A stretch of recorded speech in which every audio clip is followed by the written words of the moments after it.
efforts underway to sue a gun manufacturer while people continue to wait to see what the U.S. Supreme Court will do about gun ban laws. It's Illinois in Focus Daily. I'm Greg Bishop. Like, subscribe, hit that notification bell. Wake up with us with Illinois in Focus Daily live each and every weekday morning.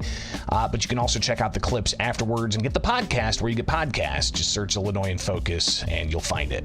All right, so we've been tracking, of course, the gun ban litigation at the state, federal, district courts. And that's in the appeals court now, 7th Circuit, while you've also got a lot of people watching the U.S. Supreme Court. But the U.S. Supreme Court, if you go to their calendar, you'll see that, of course, they do have a conference on the 13th. That is today, Friday the 13th.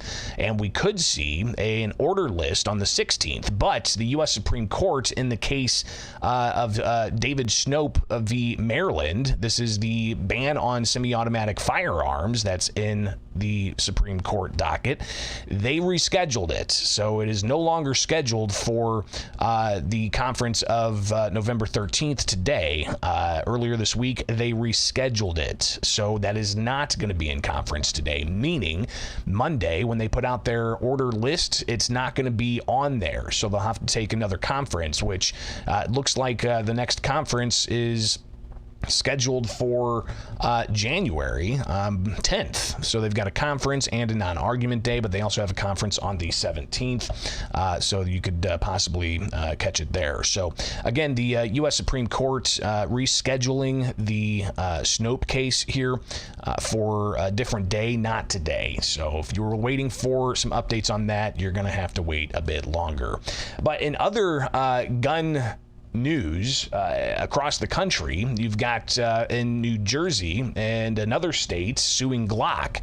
Here's the Attorney General, Matt Platkin, on X, saying that he just sued Glock to put the homemade machine gun industry out of business. The days of an Austrian company putting profits ahead of the safety of American residents and law enforcement officers are over.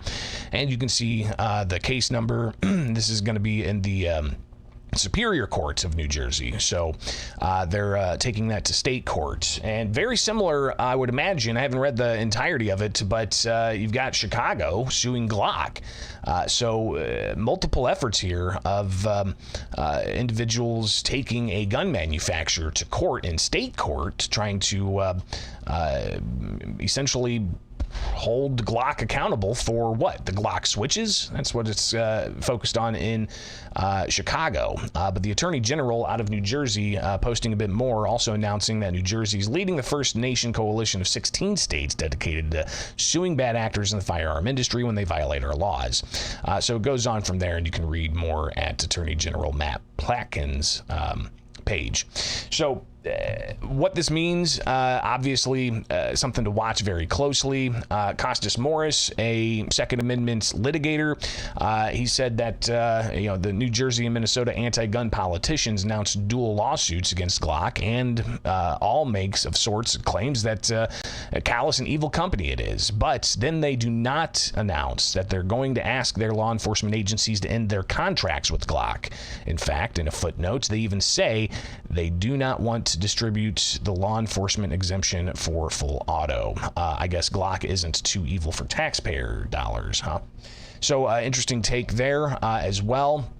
But Giffords, they are also sounding off. Here's a post that they posted on X. Glock's faulty design helps criminals make illegal homemade machine guns that kill innocent people. They've known this for years, but have refused to fix it. We're proud of Minnesota and New Jersey in the groundbreaking new cases against Glock. Similar arguments there about the case that Chicago has brought against Glock. But the status of that case, the Chicago case, that has actually had a new judge assigned, and this is in Cook County Circuit Court, so state court, not in federal court. A new judge has been assigned, and now they've got case management scheduled for January 31st, and then a management hearing for all of the motions in this case, February 10th. So that's the Cook County Glock case. So these are just some of the things that we need to be watching here, and we'll keep you updated. As well, you got arguments that continue around the issue of unserialized firearms and so-called ghost guns. especially after the assassination of the United Healthcare CEO in Manhattan with what's suspected to be a home manufactured firearm. So all of that coming to a head as well. And we'll unpack a lot more of what could possibly come up during lame duck session in the Illinois State House. They come back January 2nd. And obviously, you got to be watchful for lame duck session. Could there be tax increases, or could there be gun control legislation passed? So that's also something we'll be watching. But a lot of things that are in this category of issues that we're continuing to monitor, and we'll keep you updated all throughout. But again, I think the headline today is no Supreme Court taking into conference of a gun ban challenge. So that's not happening today in conference. They've postponed it. They've rescheduled it. That means come Monday, we're not going to get it on the order list. So we'll be watching that closely. It's Illinois in Focus Daily. Like, subscribe, hit that notification bell. And, of course, we'll keep you posted. Wake up with us each and every weekday morning. But as we wait for the appeals court in Illinois to deal with the gun ban, we're watching what happens in the U.S. Supreme Court dealing with Maryland's gun ban. All of this has got to have some kind of finality. When? Your guess is as good as mine. All right, it's Illinois in Focus Daily.